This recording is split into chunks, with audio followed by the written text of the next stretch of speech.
Recorded. Awesome. All right, man. Well, hey, thanks for being here. Appreciate it, man. Good seeing you, of course. It's been a long time. It has been a while. Just to give some people some context, this is a good friend of mine's dad. Probably known you for probably 12, 13 years now. Seen all the hooligans like myself grow up and all that good stuff. But for people that don't know who you are, tell us a little bit about yourself. Give us a quick bio. I'm Kenneth Rosa, as you said. I'm Tyler Rosa's dad, and kind of seen how you guys grow up. So I'm kind of proud to see that you guys are all making way in life and making something of yourselves and doing entrepreneurial things like this podcast. Yeah, man, that's cool. I appreciate you saying that. I know you're an entrepreneur as well, so I know you've actually been a part of a couple of different businesses across the line. Could you kind of tell me like what got you started, what motivated you to be an entrepreneur, kind of what fuels that fire? So if you're going to be an entrepreneur, you're going to work a lot of long hours. This isn't an 8 to 5 thing. It's you know, you don't just draw a paycheck. People are always calling you, texting you weird hours, and so it just depends on what you got. You know, if you're selling something or providing a service or whatever. But I'm just not a work for somebody else for 9 to 5, and unless it pays really well. But you know, I build stuff, and I've had a few different companies over the years. And currently, I'm running a pretty successful landscaping business. That's awesome. Yeah, I would definitely say it's successful. I see you're busy nonstop, and you know, I think a lot of the proportion is about entrepreneurship is just, especially in the blue collar world where you're providing a service, building that book of clientele. And I think that's where a lot of people really lack that clientele. They just, one, they don't know how to market, or two, they just don't really, break the ground, as people would say. They don't really pound the pavement and get those opportunities. Right. What are the typical ways that you go and find business? I'm sure a lot of it's referral, right? People see your snaps, people see the work you do, because your line of work is very visual. Mm-hmm. So if I drive down the street and see somebody with an awesome lawn, right, like I'm like, oh my God, I got to figure out who cut that dude's lawn, right? But, other blue-collar industries, maybe the internal drywall of somebody's house, nobody sees that unless you go in. So how do you guys find leads, and how do you guys go about creating opportunities? So there's just different ways to market. Like you said, in the lawn care business, I've had people come up and say, like, I can't live next door to that lawn with my lawn looking like this, so you got to hook me up. So we went from, I started with 40 lawns last April, and after we got rid of a few clients, because you do run into troubled clients. I get it. We're down to like 115 weekly accounts. So, only? Yeah, only 115. Yeah. I get it, man. Being in a similar industry back in the day in the marketing world, I was so blessed to have such a large amount of clients come to me that I got to pick and choose who I wanted to work with. So for some reason, me and you weren't lining up on whatever category, or I just thought you were a dick, or maybe we just didn't vibe. Yeah. I could trim that fat and move on and actually work with somebody that I wanted to and that values me and that understands the business. So that's good to hear. I'm glad you're in the same position. So how many, 115, that's a lot of accounts. How many crews you're running? How many machines you guys have? It's just me and my girlfriend. We cut 115 lawns a week, and we've got a bunch of commercial mowers that cost more than most people's cars. But yeah, it's you got to have good tools if you're going to do good work. 100%. Yeah, my grandfather, he lives up the road from me. He's got 2 acres in his back. We bought a zero turn, John Deere zero turn. Mm-hmm. It was like $5,400, but we went from cutting his field with a Cub Cadet rider. Took probably an hour and a half. That zero turn, man, I'm getting it done in 25, 30 minutes. Yeah. And I'm enjoying it. It's like a forklift kind of. I'm just like zipping. So is that what you guys run, 2 zero turns for the most part? Yeah, we went with Ferrises this year, so this is my first year running Ferrises. But like you said, it's all about word of mouth and the way you conduct yourself and the way that your work is. So just always be proud of what you're doing, and then other people will take notice of that.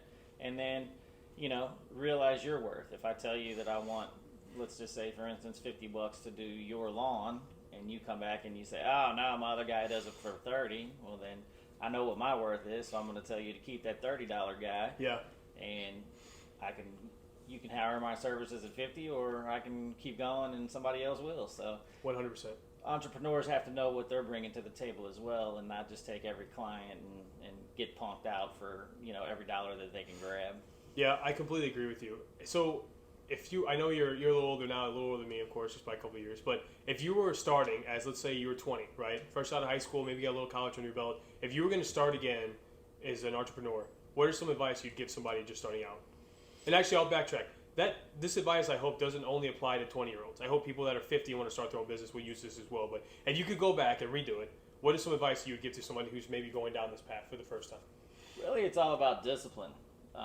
You can't sleep till noon, 1 o'clock, stay up all night when your work hours, need to be in between 7 a.m. and 7 p.m. So we actually, just because it's me and her, we usually end up working 12 hours a day. So if you don't want to put that type of effort and work into being an entrepreneur, then you should stay in, somebody that has an established business and can pay you to hire your services. But just, you got to be disciplined about things, and you have to, for sure, 100% be committed and believe in yourself, because if you don't, nobody else is going to, right? For sure. I think it starts there. I think a lot of people have these ambitions and goals to start things. I mean, what is the ratio now? I think like 80% of businesses that start within 3 years fail. And sometimes that has to do with the market, right? Sometimes if the economy's in the tank or, whatever, it's going really bad, it might be a little harder to do certain things than others. But I think a lot of it has to do with the internal components, like a business owner like yourself. One, they don't believe in themselves for whatever reason. They have a distrust in their own processes, so it allows them to fail, unfortunately.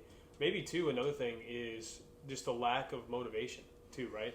Like, I mean, you're saying that you work 7 to 7. I know that's not true. I know you get out there way earlier than that. So you're probably just being generic there. But I see you out there, at 5:30, 6 o'clock, I'm sure, because you want to get done before it gets hot, right? So a lot of these guys, I don't think they have the mindset and the goals to start a business.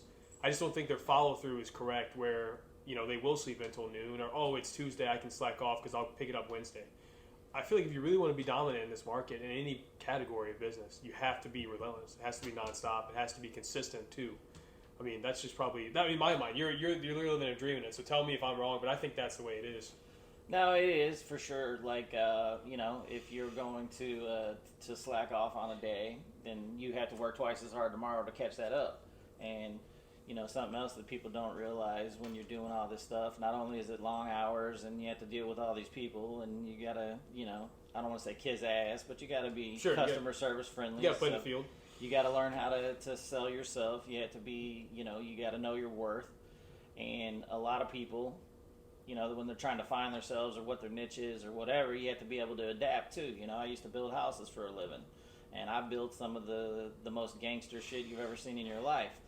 But with the way that the like you were talking about, the way the market is, the economy and stuff, everybody's doing their own thing. So it's very hard to put a full-time crew together right now of people that actually want to work and go work on these houses. So what's something, that the clients and the customers, you tell them that a job's going to be done, the house is going to be finished by this date, and then you have a crew of 5, but only 3 dudes want to show up and work, and the other 2 don't give a shit.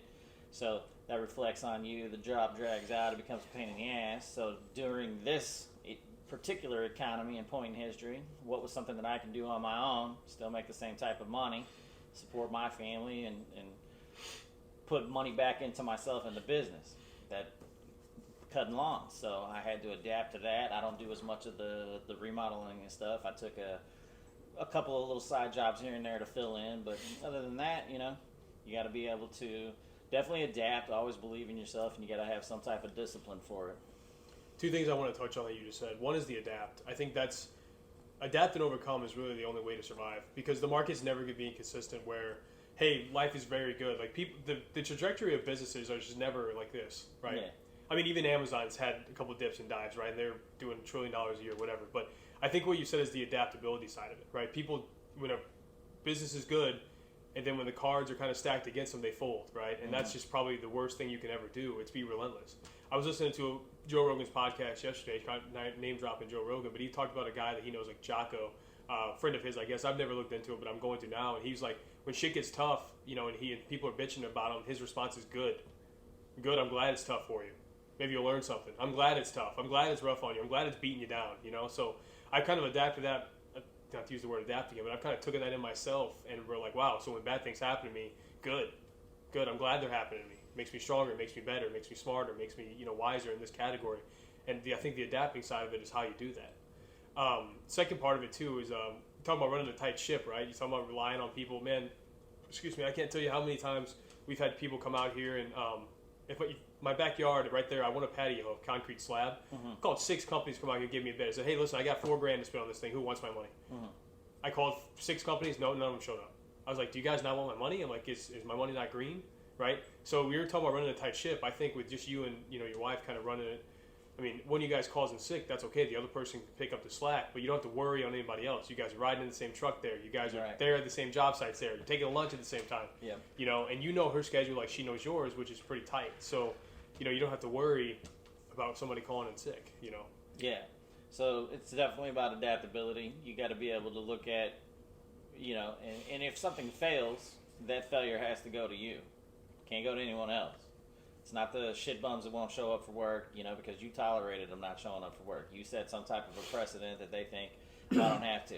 Like you said, you called 6 companies to come out, and nobody's came and got that money because either A, they're short-staffed, B, they don't have the adaptability, C, they don't think, oh, well, but nobody's even come out to look at it. So how can they say, well, it's not worth my time or my effort? This could be like a 30-minute job for $4,000. All you got to do is wheel some concrete back here, bam, smooth it out, and you're on your way. Not that concrete work isn't hard, but I'm just saying there's more complicated projects than them pouring a slab back there. I agree with you. I mean, that's what the most mind-boggling thing for me. I was like, guys, listen, I completely where you're coming from. I completely understand if they came back here and was like, hey man, this isn't a job for me. We don't want to build a 90-foot, or 90 angle slab somewhere, right? Mm-hmm. I get it. 90 angles this way, sorry. 70 angle slab this way, I get it. But this is just a 4-inch concrete pad that honestly, if I wanted to, I could probably do it myself with a buddy. But I'd rather pay a professional to do it. So, yeah, I appreciate people in business like yourself who are relentless, who are dominant in that market, but also do the right thing, right? If I called you and you came over, checked out my route or my yard, and was like, hey, this isn't a job for me, I would much rather appreciate that than just you never talking to me again, and me just kind of like sitting there with my thumb in my ass, like, what do I do now? Yeah, it's been a year and I still don't have the concrete pad. I posted up, I went and looked at the job and we cut the place for them, and then the customer calls and they're like, hey, I wanted X, Y, and Z done. Or here's a perfect example. All of my mower decks are set at 4 inches. Yep. Because the amount of grass that's above ground is the amount of root that's below ground. So when you get into these mid-summer heats here in Missouri, if you don't have enough root established down there, the lawn dies out. So you got to keep a good length on it or whatever. Showed up for this one guy, cut the grass, he calls me back, and the lawn looked flawless. But he was like, yo, man, you got to cut that shit on like 2 inches. And I'm like, nah, that's not me, bro, because as soon as your lawn dies out, you're going to want me to come out here and patch stuff in. You're going to have weeds coming through and all that stuff. So I don't think we're going to work. And I fired my own client, because we're not going to vibe. You want a certain look of 2 inches, and I'm not going to do it. So once again, it goes back to knowing your worth and being able to move on from situations and adapt. Cool, all right. His money spends the same as the rest, but that's not my look that I'm going to give you. So your neighbors are like, damn, who cut your lawn so damn short? Right. Yeah, definitely. I agree with that 100%. It kind of brings me back to an analogy I've said before is like, if I have a farm, right, and I know there's no other food source for me, I'm not going to butcher the cow. You know what I mean? I'm going to milk that cow and use that as a resource, right? So in your case too, like, this guy's trying to go out there and instead of you just taking his money and running, right? Or not really running, but taking his money and doing the job and making him unsatisfied, you're doing the right thing. Say, hey, listen, we're not going to work out. I'm just going to save myself the trouble later. I'm going to save myself the trip back here. I'm not going to take $1 from you today to come back and spend $5, right? It just doesn't make any sense. Exactly. I appreciate that 100%. So, I mean, I know you guys are kicking ass in the lawn care side. Do you have any other adventures or any other things you're trying to, kind of get your feet wet into? Any other business moves or things you're trying to get started on? So actually, yeah, I own the trademarks to. This goes back to the business side, and I'm not really ready to release what the trademark I own is, but it's a very well established trademark. Excellent. Trademarking is something very interesting to get to study the laws and learn how to do, but they let a trademark die, and I went in behind them and bought it, and so now, unless 14 years from now I don't pay the government their fee, I own that trademark. So it's just like Coca-Cola. It's not Coca-Cola that I bought, but I'm saying, like, if Coca-Cola were to let their trademark die and then someone else picked it up, then Coca-Cola would obviously have to buy that back from them, and it's going to cost them an arm and a leg. A premium, yeah. So I bought this trademark, and it looks like during the we'll be starting a printing company for T-shirts and clothing, accessories, and lines for this trademark that's going to launch in the not too distant future. So Yeah, once again, I went from building houses, cutting grass. I've done those. I've had both. I had a landscaping business that I sold off in 2012 or 13 when I went through that divorce. And trust me, I remember being a laborer a couple mornings for that business, so I'm yeah, aware. Yeah. I remember. So we got out of that. We went back to the grass. We went back to the building houses. So it's whatever the market dictates for you to survive and adapt. I love that, man. I love that because I'm a fisherman. I fish all morning actually, but I'll tell you, to your point, adaptability. I don't fish in the same spot every time. I go where the fish are going. I go where the fish are biting. Right. Well, you did. Hey, but business was being fruitful this time. Market kind of shifted up, so you changed up your strategy. It worked out great. Market changed up again. You adapted, rotated to the right thing in the right setting, and I mean, it seems like it's paying off pretty well. So, I think that just being multiversed in multiple things is always a good thing rather than being just dominant in just one, because you're relying on the market to carry you forever, right? So, and I think people will do that. They'll get complacent and comfortable because the market's been good to them for now, right? And then when shit gets tough, they have to fold because they don't know what to do, right? They can't pivot to anything else. So that's awesome. Off topic and off camera, I want to hear what this trademark is, but not on camera. So you can tell me in secret. I'll swear myself to God that I won't tell anybody until you're ready. But I do want to hear about it. All right. I actually know a good buddy of mine who bought a domain for a website to a Netflix show. Yeah. He heard about it, looked it up to see if it was available. He bought it for like $14. Netflix sent him a letter in the mail. He was like, "Hey, we'll give you $2,600 for this domain." He was like, "No, I want $8,000." You get $8,000 for that fucking domain. Yeah. Just something so silly. And they could have made the x.net or .org, but they wanted the .com, and he owned it. So they looked up if you go to Who's Who, it's a website. You can figure out who owns any domain in the world, anyone. Plug it in, and they'll tell you, where to go to source it. And that's what Netflix did. And they got in contact with me. He's like, "Dude." I remember him telling me on Xbox, he's like, "Dude, you won't believe this. I got a letter in the mail from Netflix." I was like, "Dude, I get letters from Netflix all the time asking me to, sign up or whatever." And he's like, "No, man. They want to buy They mine. want They want that domain name. They want to give me the money to it." So I love that, man. And, people might feel a certain type of way about what you did there, but I think, man, dude, the corporations are playing the same game as us, so why not us play the same game, right? Like, why not? Shame on them for not being diligent, and good on you for being diligent. So. Well, they get pissed. You had this what was it, AMC and the GameStop, and a bunch of us poor peasant people jumped in and we messed up their market for a little bit, and we bought up all their shit, and then we started kicking their ass so bad they shut the game down for a little bit. But you got to be able to scared money doesn't make money. 100%. For instance, there is a guy. He's actually 82, and he's cutting lawns at 82.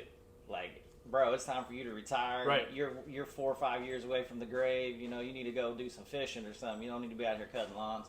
So he's got a portfolio of customers, and if we've signed a prelim deal to buy him out when he's ready, and so obviously if it's just me and my gal, we can't take on 50 more clients and keep some of the clients we have. So unfortunately, 50 of our clients are going to get letters saying, "Hey, we found a better portfolio to service.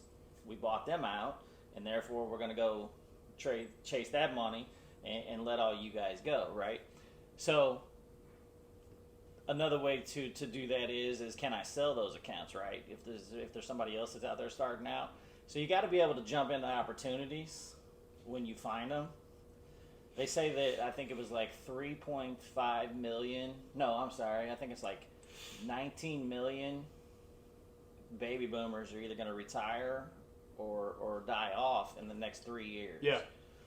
I know it's the largest generational wealth ever. It's like trillions of dollars that they're sitting on. Right. So you got 19 million people that are going to be selling their businesses. They're going to either die off. The kids that help their parents start these companies and shit, most of them don't want anything to do with it. Right. That's how these companies get sold off after the mom and pops die off and everything.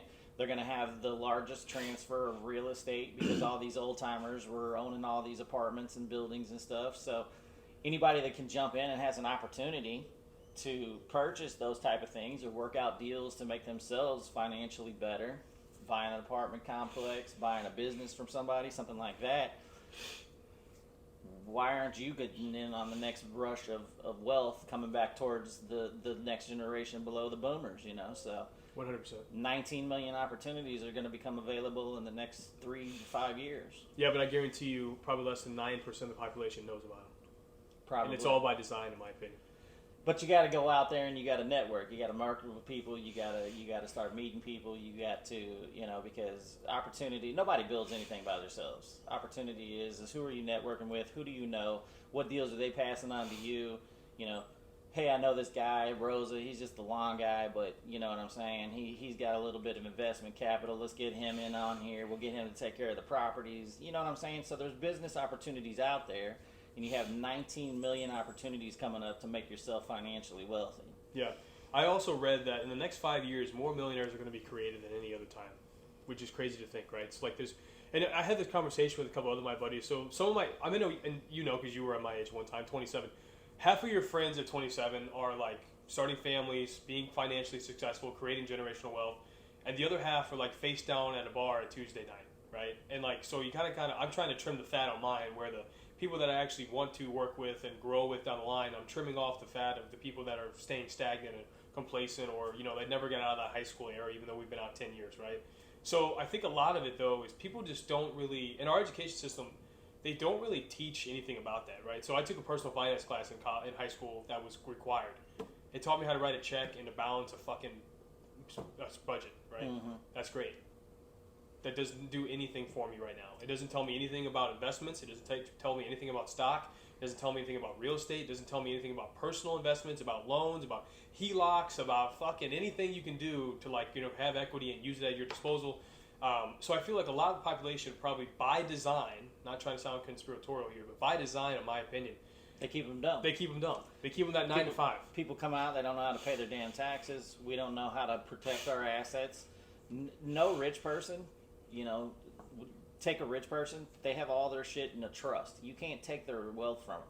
You cannot get a hold of their wealth. You might get a piece of it, right, but you're not getting their wealth. But they're protected. Because they're protected. So they're putting their things into trust. You know, their trust owns all of their different LLCs and all their businesses and their 501c3 charities and all that bullshit. Right. But it's all umbrellaed under one protected asset. And so if you, here's something else, like, you know, if you own a house and you're an old timer and you're going to pass your house on to your kids and you just put it to them in a will, you got to pay taxes on it. You get dumped into probate court. Yep. Then the government wants a cut of capital gains. Yep. So your kids are getting taxed to where they have to, because you died. Just because you died, your kids are getting taxed to pay a capital gains tax on a piece of property you left them that's been in your family forever. But if it's in a trust, number one, it passes to them automatically. Number two, it skips probate. And number three, it's not taxed that way. It just they become the executor of the trust. And clarify, it has to be a living trust. Correct. And then they become the executor of the trust, and then they can start drawing money from it. So instead of the government getting their chunk, you keep it in the family. Yeah, I recently learned about that about 2 years ago. And as you know, my grandfather lives close to me, and he's 83. I hope he lives to be 150. I don't plan on him going anywhere. He's healthy as a horse. He can kick my ass to this day. But, you know, I've had conversations with him and my Aunt Sandy. The house is in both their names, and it's been paid off for 20 years. My grandpa is a very, very financially smart man, and very, very conservative when it comes to his finances. Never would go out there and piss away money on anything. Never drove flashy cars, but dude's got a crap ton of money. But, you know, he just sits on it because he plays smart.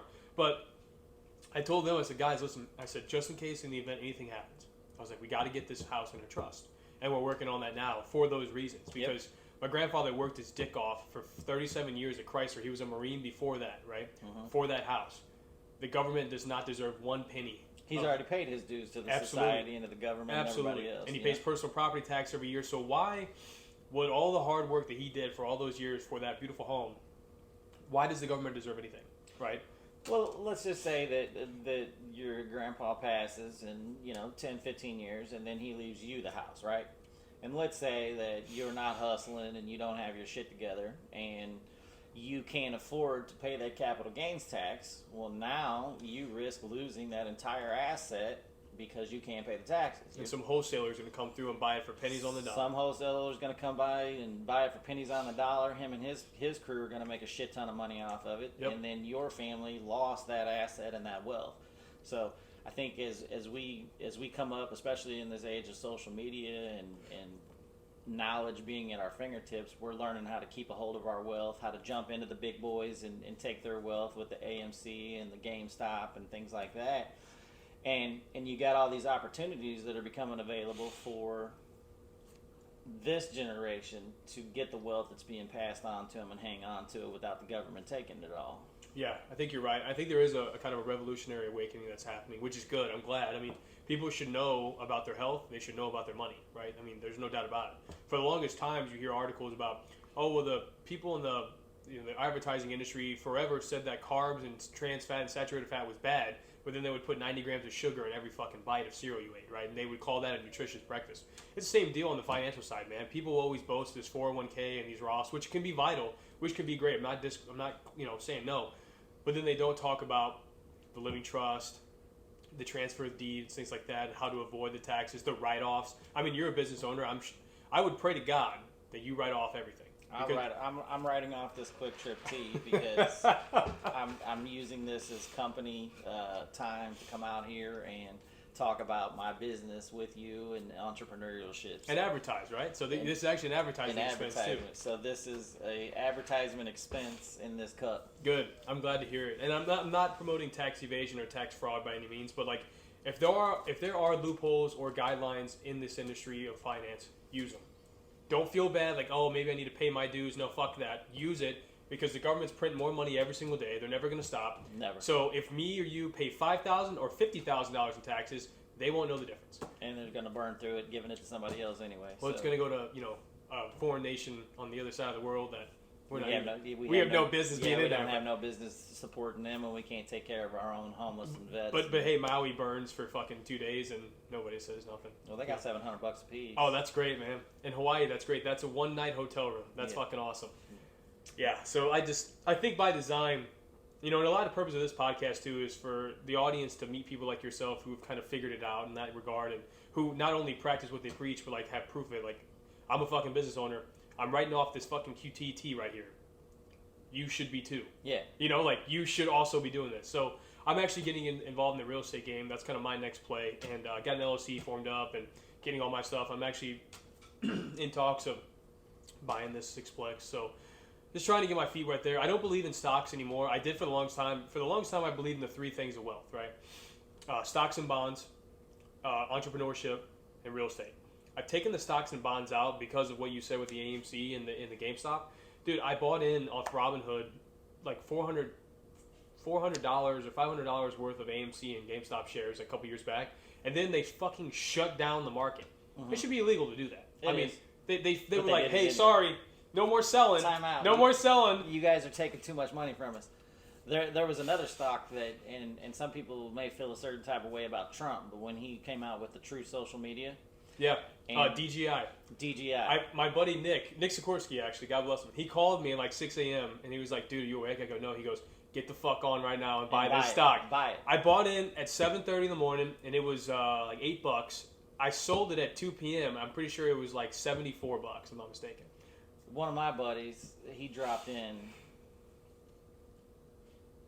I'm not going to say how much he dropped in, but he cashed out in less than 24 hours later for $30,000.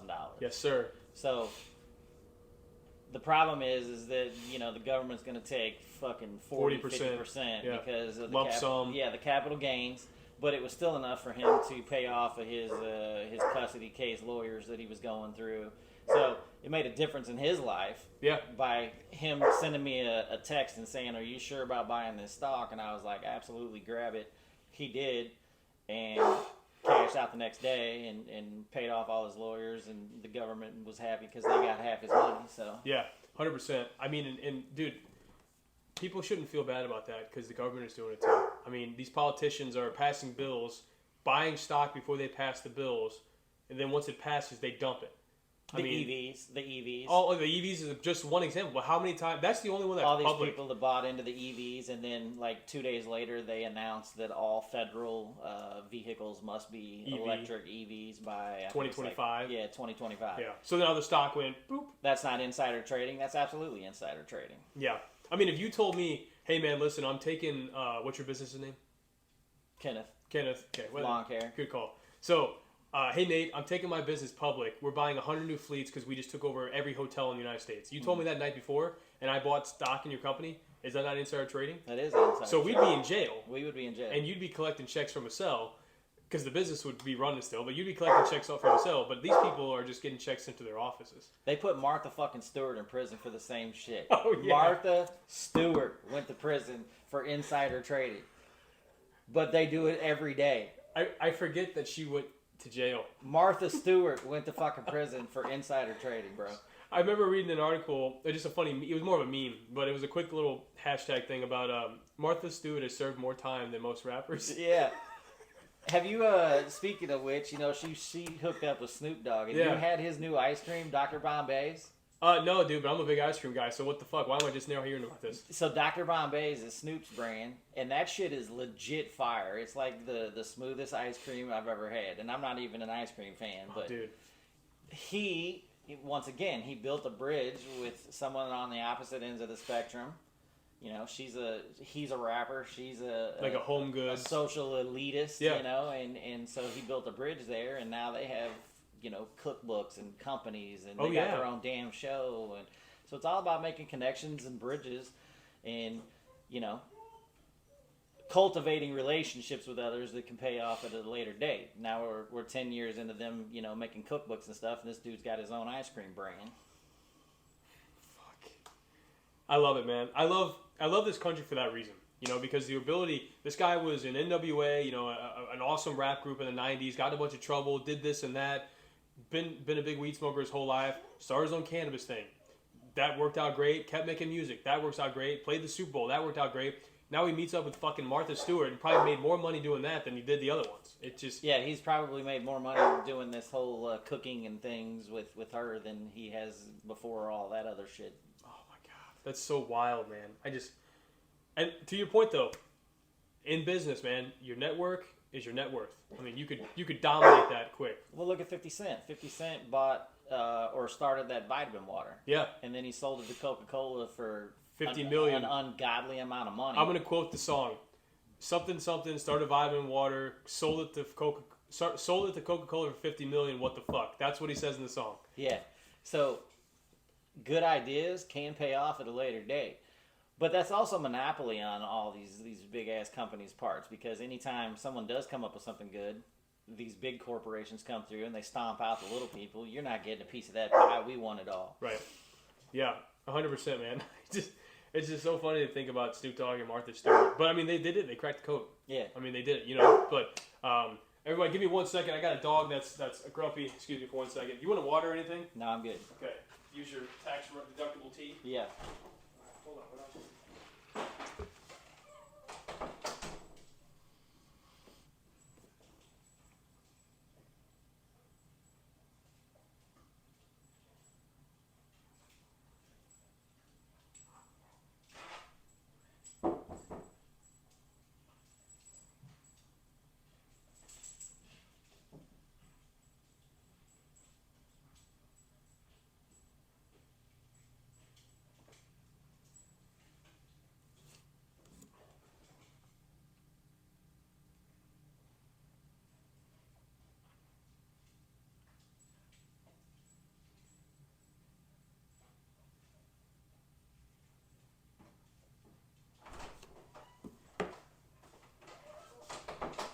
Sorry about that. Give or take, my dog never behaves, right? So Sometimes he does, sometimes he doesn't. never know he doesn't. I love him to death, but he never behaves. He'll bark again in probably 5 minutes, I guarantee it. So yeah, I mean, I think that's huge. So I know there's I'm going to ask you a question. I've asked this question to all my other guests, so I want to kind of get your perspective, right? If there is something that you think that the education system could do to help kids kind of progress in this manner, right?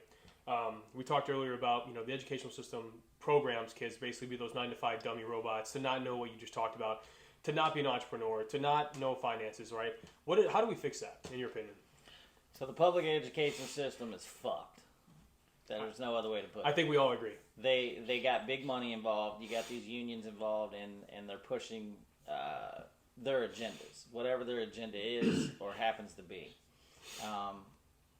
2 years ago, I was putting CNN and Time Magazine as the guy. Is he racist or not? Because I don't think that we should be teaching kindergartners and second, first graders, there's a difference in between white, black skin, that propaganda for like the thin blue line is not acceptable in schools, but other propaganda is, You can say the propaganda. I know what you're talking about. You might as well say it. It's a political organization, Black Lives Matter. It has its own merchandise that can be sold. And so if you're allowing that merchandise and that propaganda into the school, you have to allow the rest of it. You can't just pick and choose what you want in there, right? So I had an issue with that. I got blasted everywhere, But in the end, Missouri ended up passing laws that we shouldn't be teaching kindergartners that there's a difference in human beings. Human beings are human being, right? Let them be kids.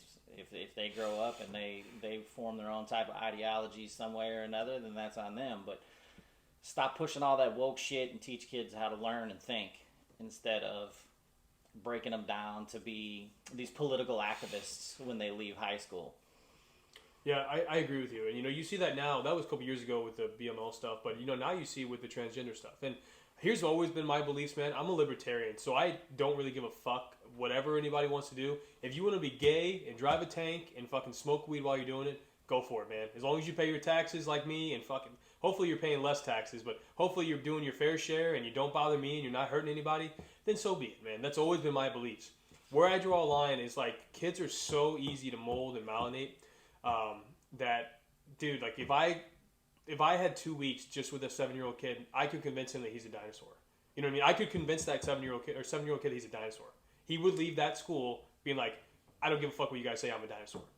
Because I was indoctrinated that way, right? So when you do that to young kids that are so easy to mold and their brain is just so developing, but they take on the personas of like, I know for me, I don't know how you were, but for me, like I did okay in school. I got in trouble all the time because I was a little shithead, but like my grades were always good. I never had an issue with grades. Mm-hmm. But there would be some teachers that like I really, really looked up to, and if they would push a narrative on me, I had a really Republican teacher in 6th grade. And he actually got fired because he said the N-word in the class where I was like, oh my God, this guy's crazy. But until that point, I thought he was a smart guy, and he would push his conservative, very, very right conservative, almost alt-right conservative views on me. And I've always been a middle-of-the-road kind of guy. So I'm like, hey, listen, like, I really respect this person. A lot of what he says makes sense, but some of the shit I just can't get on board with. You know what I mean? Mm-hmm. So it goes both ways. You have the super left teachers that are teaching kids about this crazy shit. You have the super right teachers that are teaching kids about this crazy shit. I think there needs to be a law in place where there can't be any political affiliation. It has to be just pure, unbiased facts. They're working on the transgender issue. When you turn 18, if you want to be whatever you want to be what you want to be. If you're pushing that stuff on a grade school type child, you're a child abuser. There's no other way to push that. That ideology isn't coming from that child. Like you said, kids want to be unicorns and dinosaurs when they're little. Right. So that ideology is either getting pushed by some type of a parent, some type of a authority figure, like a teacher or a counselor or something, that is putting their propaganda and ideology into the child, and then the kid goes and says, well, maybe I do want to be something different. That issue also ties back into fatherlessness, because we get our identities from our father.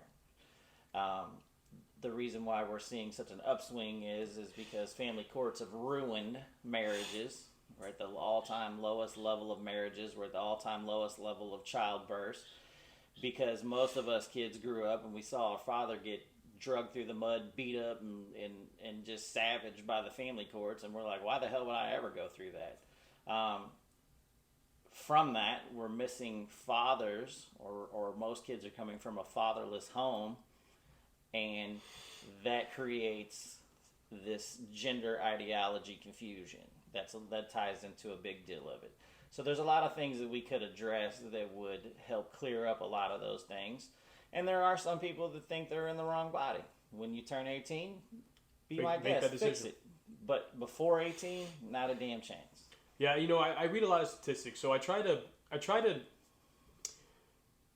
I'm also a religious person, so like I have my affiliations there, where like it kind of makes me a little biased, right? But like I firmly try to look at everything unbiased, read the facts, and then make my opinion from the data I have, right? And I think I read like, I don't want to say the number wrong and then everybody grills me for it, but I think it was like 60% of people that get the surgery, gender reassignment surgery, they either kill themselves or they regret having it. So what that tells me is like, that wasn't the problem. That wasn't the root problem. There was something else fundamentally there where that person needed help, and somebody said, hey, you know what? If you do this, it'll solve the problem. That's great. Did it solve the problem? No. And now you're stuck with something that's irreversible, and now they feel twice as worse, right? And I'm sure hopefully in that 40%, that is the case. This person has always felt like they were a woman. They get the surgery, and now they're happy as fuck the rest of their life. That's a wet dream for me. That's great. I'm so happy for them, right? I wish nothing but love and peace for them. But the other 60%, or even if it's 6%, it doesn't matter. Even if it's 1%, those people that are going through that get that surgery done, that now regret it, and now they're stuck. There's no other option for them, So the problem is it's once again become a money issue. Big pharma and the medical industry are making billions and billions of dollars because once you get on those type of medications and shit, you can't get off. Yeah, you got to stay on them. You got to stay on them for life, and people, you're farming the basis for these medications to be used. You've got a lifelong customer now, so we're putting profits above people really, in that instance because. Why aren't we doing more counseling? Let's make sure that that's exactly what these people want to become. If they want to switch their gender, they should be, you should have a cool-off period, or you should be able to go to a certain amount of things. There was a study that they did that was in a state. I'm not going to say who did the study, but, they called in and they said, hey, I want to schedule a gender assignment. In total, they were talked to 22 minutes before the surgery was scheduled. That's not enough time for a medical or a psychological professional to make any kind of assessment that that's really what that person or human being needs to fix their life. And so we're putting profit over people. It takes me longer than 22 minutes with my fiance to figure out what we're eating for dinner. Absolutely, because women don't know where they want to eat, but you can get a gender reassignment surgery scheduled in less time. That's terrifying. I mean, Dude, I do fantasy baseball, and it takes me longer than 22 minutes to fucking pick a guy. Yeah. I mean, I know you play 2K as well, right? For fucking 2K, when I make a character, it takes me 22 minutes or longer. It takes me an hour to make my fucking archetype to figure out which character I want to be. Do I want to be a shooting guard or point guard, right? So that's terrifying that I didn't know it was that easy of a turnaround process. I appreciate the freedom that they're giving people to do that, but I do wish that there was more of a channeling process to where people can make sure that it's the right decision. I feel the same way about gun ownership. In my house, there's a shit ton of guns here. I'm a big Second Amendment guy. But I would not be opposed if, every 6 months I get a call from somebody and was like, hey, you need to do your psyche eval, right? Let's say something happened traumatic to me 2 weeks ago and I'm ready to go and do something crazy, right?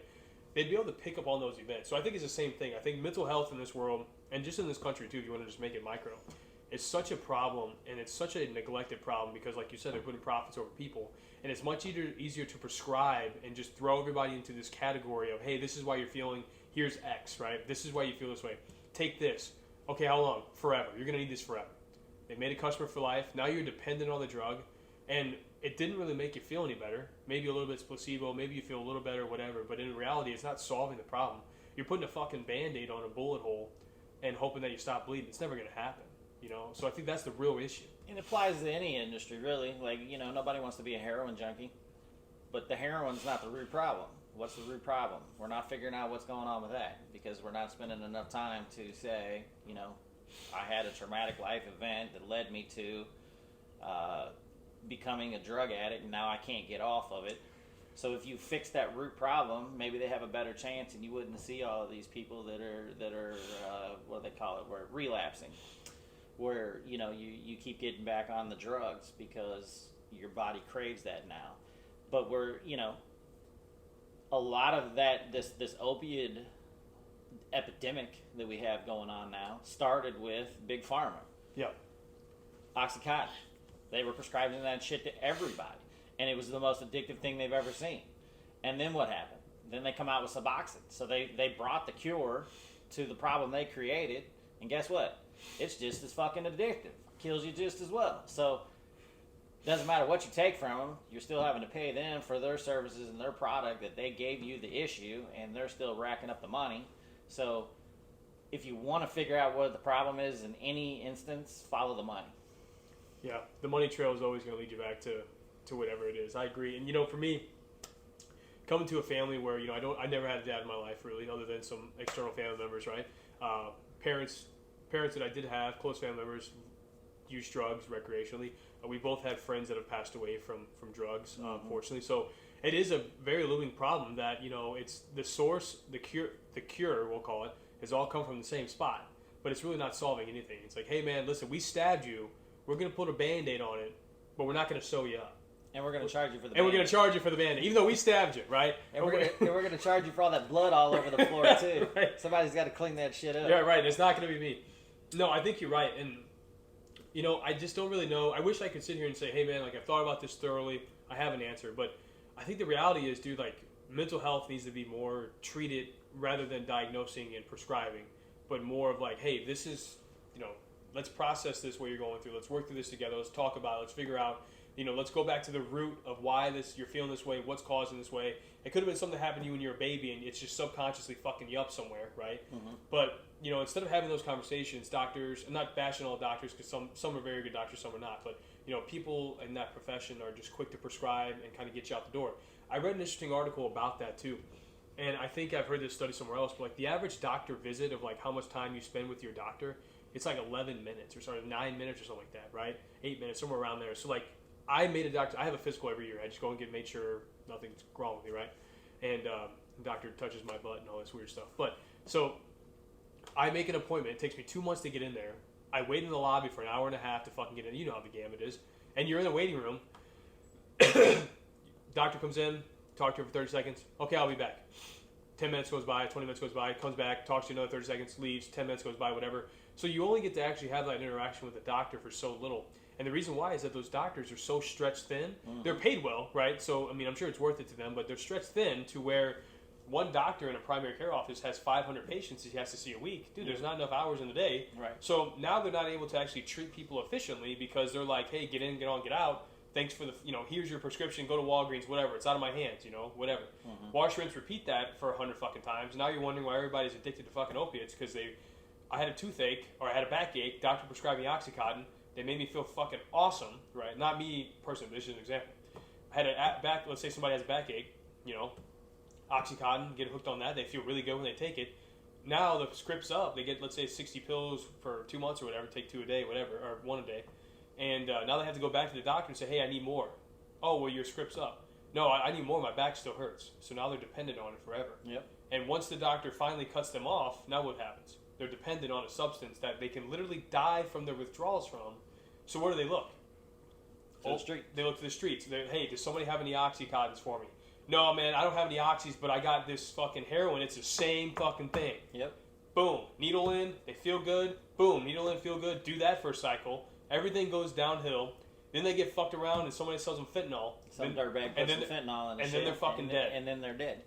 That's happened to so I know a couple of people from doing some work with a not a rehabilitation but a counseling type thing. Like a halfway house kind of deal? Well, just like a counseling service type thing. And I don't think I've ever met anybody that was just like, yeah, man, I just went out and tried some heroin one day and got fucked up on it, and so now I'm a junkie. Everybody started with some type of pain pill. I had a problem with my knee, and then I got hooked on the Perks or the Vikes or whatever, and then by the time I got to the end of my subscription, it leads to what I am now, a heroin addict. So it's like, once again, you guys created the problem. Like you said, they stabbed you, and then they give you the Band-Aid and charge you for it. Yeah, and I just wish, I wish that there was a better way for people to treat these things. I wish I had the answers. I wish I did. I don't, but... You gotta have more mental health experts. Well, of course you do, but I also think it's just the open dialogue and having the conversations too is half the battle, right? I know men, me personally, I've worked on this quite a bit, and I see a therapist now. I believe for the longest time, I was like, fuck it, I had a lot of childhood trauma. I was like, fuck it, I'll deal with it on my own, I'll bottle it up, whatever. And then I'd get these moments where I'm like, oh my God, like when I would get mad, I would rage. And there'd be no stopping me. I mean, you've seen me mad. I mean, you know how it is, and we all get a little rowdy, but Like, there's no stopping me because I'm just raging. And all that was just built up trauma from my childhood or, whatever, or bad breakups, whatever the fuck it is. Doesn't matter what it is, but it gets built up. And people, especially guys, we don't want to have those conversations because we think it's weak, right? Dude, I haven't seen a therapist over a year. My life has changed 180. I mean, it's just been so good. I mean, just having somebody who's unbiased, who's not going to judge you, who doesn't, like, you're talking to them not looking for a response. You're just talking to them for them to listen, and that's half the battle, man. Like, I encourage people to just be open to having those conversations. And if you can't afford a therapist, find somebody that you trust that's not related to you, but like a good friend or a mentor or maybe a teacher, somebody that's going to be unbiased and not judge you. And just talk to them about it and say, hey, I'm willing to have a conversation with you, but I don't want you to respond. Can you just listen? Just doing that will allow you to vent and get that off your chest. And then at the end, if they're comfortable with responding and you want them to respond, hopefully they have some good feedback for you. But yeah, just having those conversations and then getting more mental health experts would be a game changer. I mean, it's so neglected, man. It's honestly, it's embarrassing what it is. Yeah, we don't have enough mental health experts. We're losing people by by the thousands every week. Suicide has become. I think I just saw the stat. It was like 40. It was like 45,000 suicides last year or something. I think it's more than that. I'm pretty sure it's the number one killer from 18 to 39. 45, yeah. Yeah. So it's risen exponentially, and 80-something% of those are men, because we don't have an outlet to speak about or to talk to anyone, or we can't call up a buddy because what does our buddy tell you? Man, I got my own shit to deal with. Stop being a fucking pussy. Stop being a pussy. Yeah.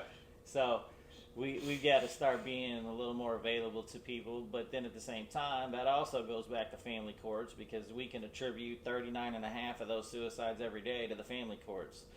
Man gets married, gets divorced, she gets all of the assets, because women get custody 83 to 91% of the time in the United States of America. So the man loses his home, he loses his assets, he loses his kids. And so therefore our need to provide is no longer necessary. The courts are beating them down, they're dead broke, they're living out of their truck or whatever. We have no purpose. So what else to do? Right, so they feel hopeless, and as soon as a human being doesn't have hope, it's over. We have this epidemic of suicides that's went through the roof. So once again, we're short on mental health. Yeah, I think we can transition into another thing I want to talk about, a little bit more about you here, but like, I think what you just said is true, so I'm going to go ahead and segue that into our next thing, but I think the family court systems, like you said, are real fucked up. I've witnessed that personally. I've seen it on other accounts. Obviously, I know you've been a part of it too, so before you jump into, I want you to do a deep dive on that, because I know you're very involved, and I think people need to know about that, especially if there is anybody that ever hears this podcast that is a single father that's going through something like this, like there's resources, there's people, there's groups, there's communities out there that help people, right? Mm-hmm. We both know this person. I'm not going to name his name, but a good friend of mine. You've known him forever.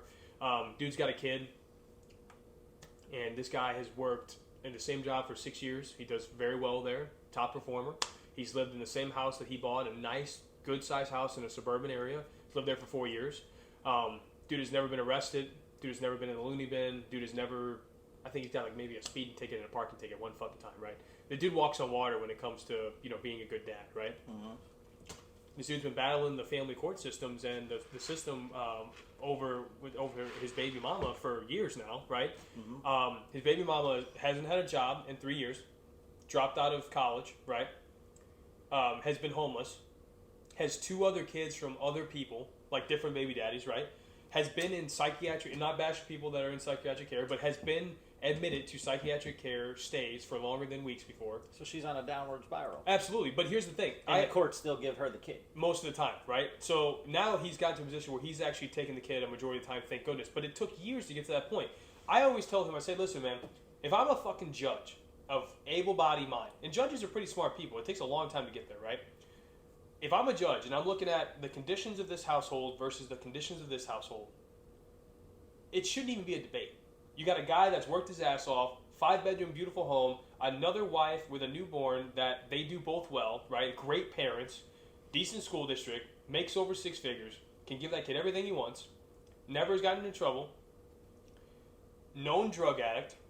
The kid has got hurt with this person, homeless, multiple baby daddies, doesn't have a degree, doesn't have a job, hasn't paid taxes in fucking 10 years, right?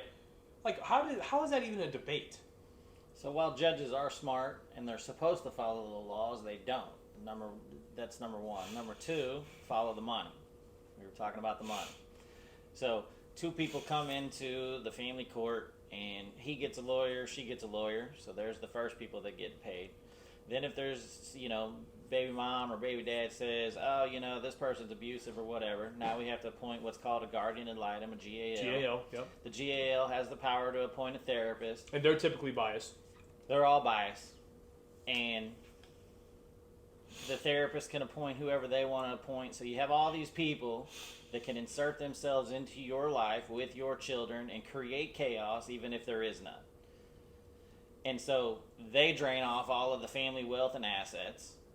And then the courts get paid as well.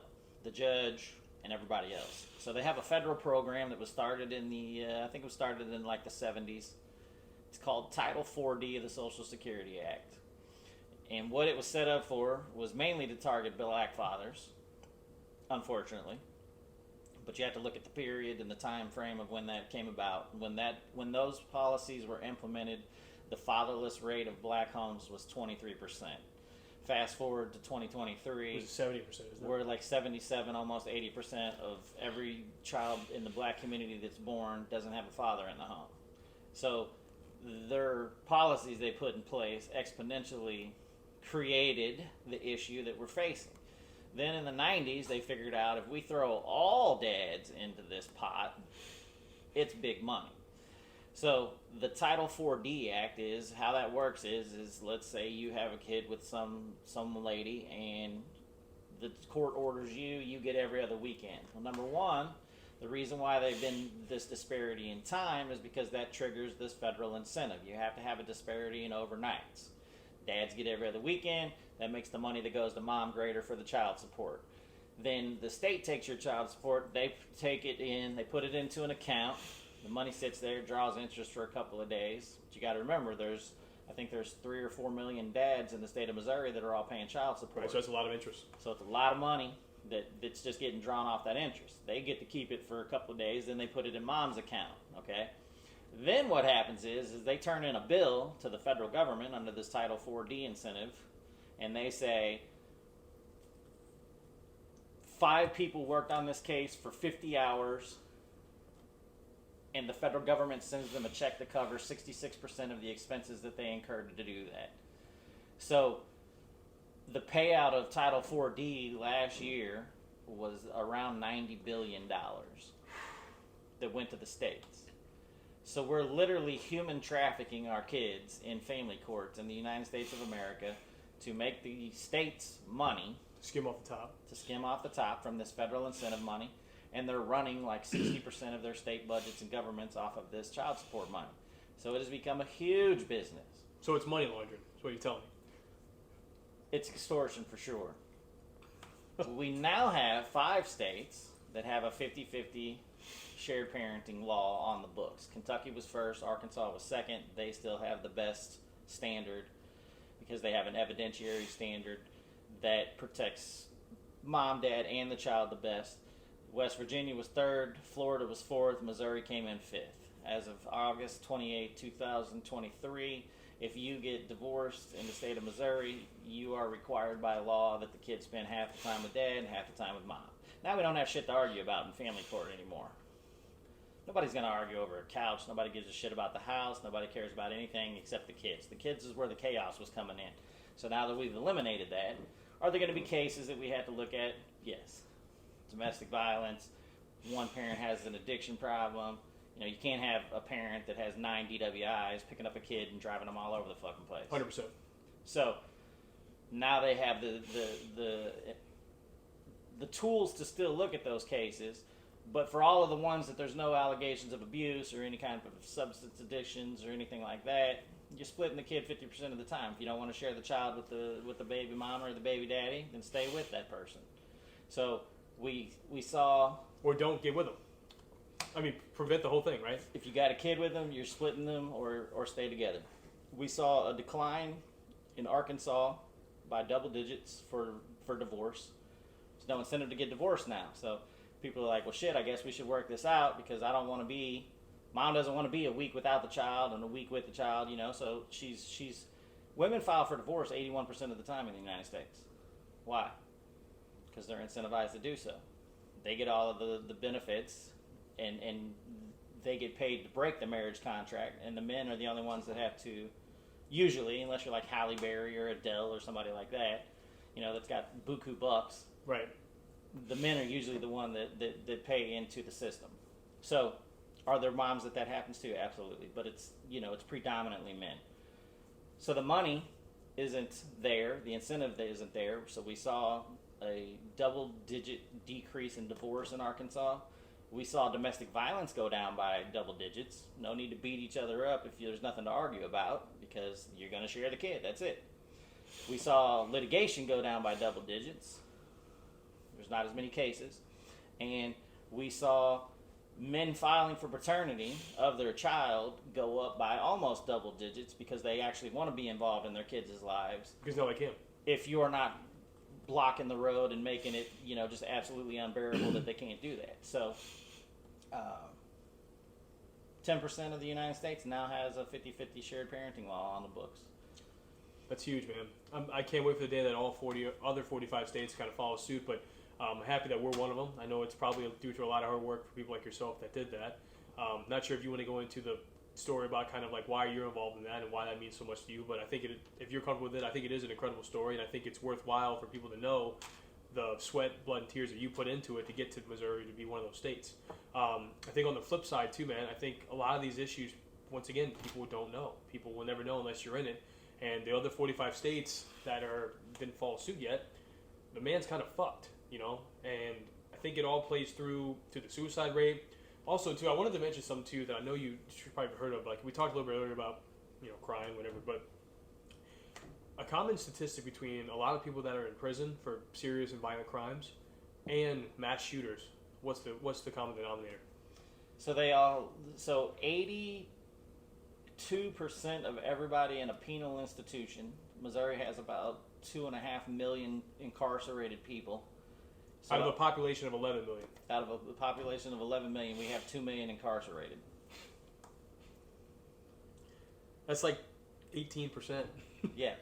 Well, 82% of everybody that's in that penal institution is there because they come from a fatherless home. I agree with you 100%, and that's what I was getting at. I think the mass shooters, I think it's even higher statistic. All the people that are out there. When you get into so mass shootings, it comes down to about 46% of all mass shootings happen from some type of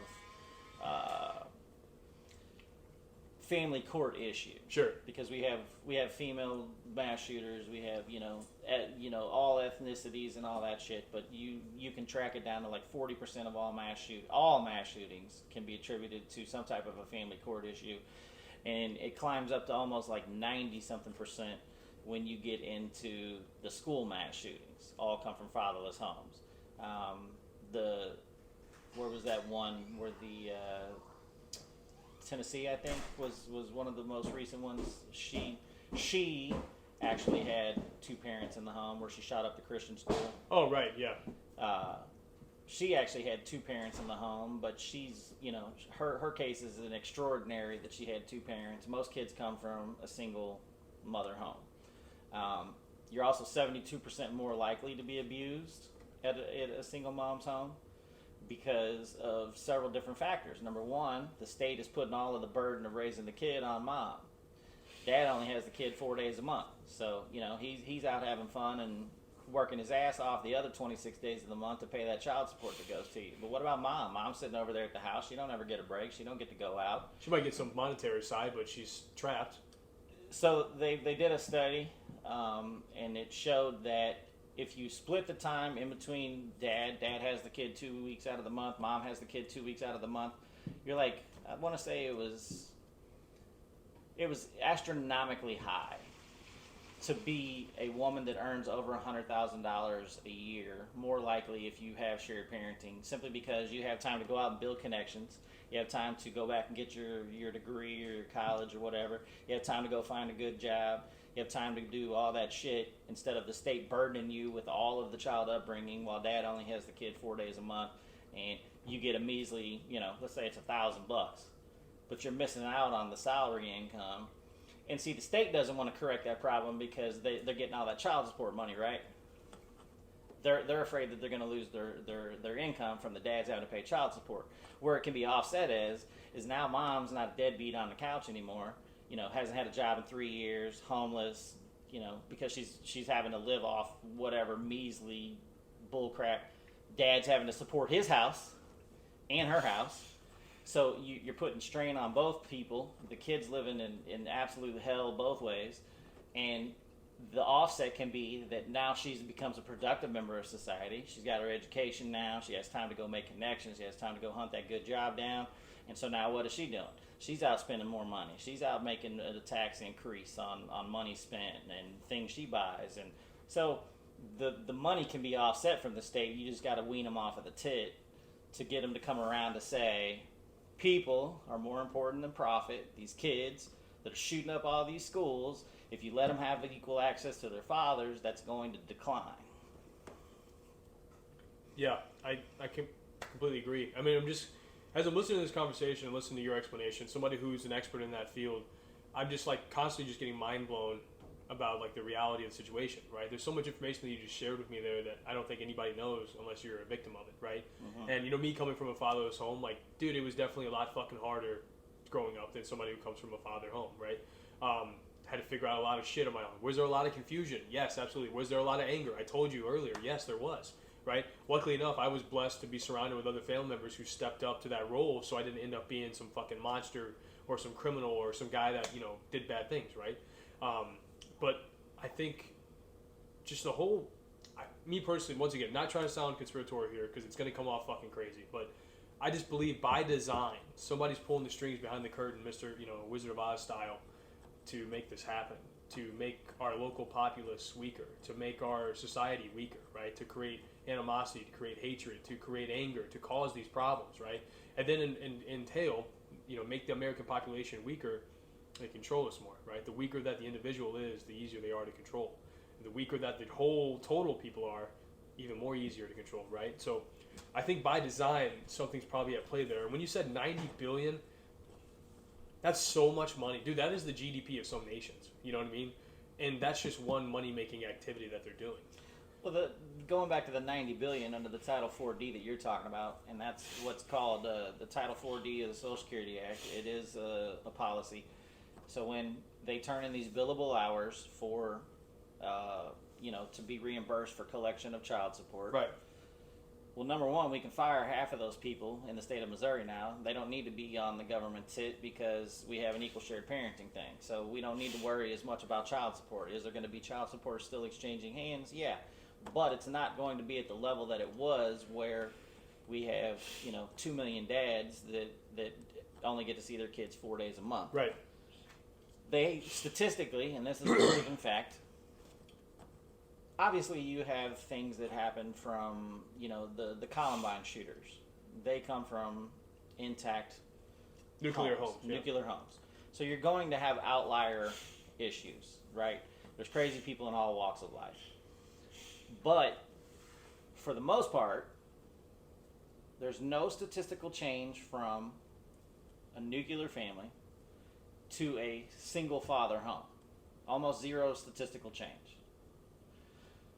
Where the statistical change comes in is if the child comes from a single mother home, they're 80% more likely to fail in life, have anger issues. 80% of rapists come from single mom homes. 80% of rapists come from single mom homes. 70-something% more likely to get pregnant as a teenager. 60 or 70% more likely to drop out of high school. So all of these things come down to the nuclear family. If we can't have the nuclear family, then it's best that the father raises the kid. And that's not hating on women. It's just that there's, moms are nurturers. They have a nurturing spirit.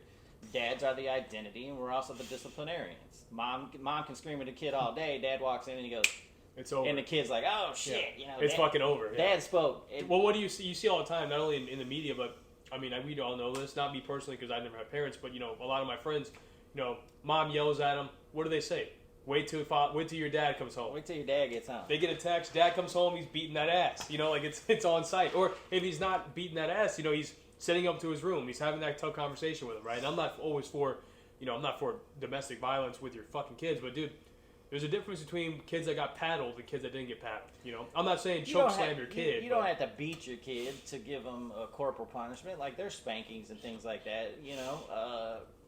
Kids at a young age, you don't have to punch them in the face like they're a grown ass man.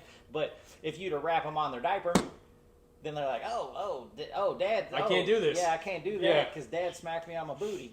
I will tell you, I didn't have a father figure really in my life. I did have a lot of dominant matriarchs in my family, and one was my grandfather's wife who passed away. Loved her to death. She was a great lady, but she did not play any shit. She wasn't like strict, but she was just a no bullshit kind of gal. Where like if I was fucking up, like if she told me to be home by the streetlights, let's say that's 7 o'clock, and I came home at 7:05, like although that's not a big deal, it was a big deal because it's disrespectful to her and it was disobeying her. So did I get my ass paddled? Absolutely. Did I come home at 7:05 again? No, I was home at 6:55 on the dot. You know, but like that's the positive. It's shitty at the moment, beat a kid, get a hit. And I'm sure if she felt bad hitting me, spanking me, nobody likes doing that. But it taught me that lesson. So like from that moment on until I was like 15 when I didn't have a curfew anymore, if they told me to be home, I'd be home. Kids push boundaries, right? Of course they do. They don't know how to act. That's why it's our job as parents to teach them. It's our job as parents to give them their identity. It's our job as parents to affirm that, hey, you're a unique individual. There will never be another one like you. I'm sorry that these jackasses at school are bullying on you. Right. But you're stronger than that. When all these bums are still being bums in their mom's basement, you're going to be the shining light of your class. So it's all about lifting up your kids, giving them their identity, teaching them how to go in life, making sure that, and that goes back to the child abuse. If you're not affirming what your child is and how they're created and made, then in my opinion, you're not doing your job as a parent. Like, no kid should feel unwanted, unloved in their own skin. You know what I'm saying? So why are they feeling that way?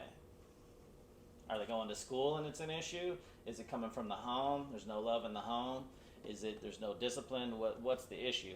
So that goes back to the mental health thing, and all these issues tie into everything, and we've just exponentially done it because you can't. I don't want to say you can't take over a country, but we've definitely, look at the generation of men before, and now look at the generation of men now, to where we've blurred the lines of femininity and masculinity, and any kind of display of manhood is toxic and mansplaining and all this bullshit, to where we beat men into the ground, to where men don't want to speak up, men have to be seen and not heard. Like, we took the pendulum and we swung it too far. Yeah, women needed voting rights, and women need to work, and women need to do what's best for their lives, and all of that stuff. But you can't do that at the expense of men. So we took the pendulum where men had all the rights and women had none. We swung it way too far over to the woman's side, and now we need to move it back to the middle to say it's okay to be a man, it's okay to be a woman, it's okay to have man traits.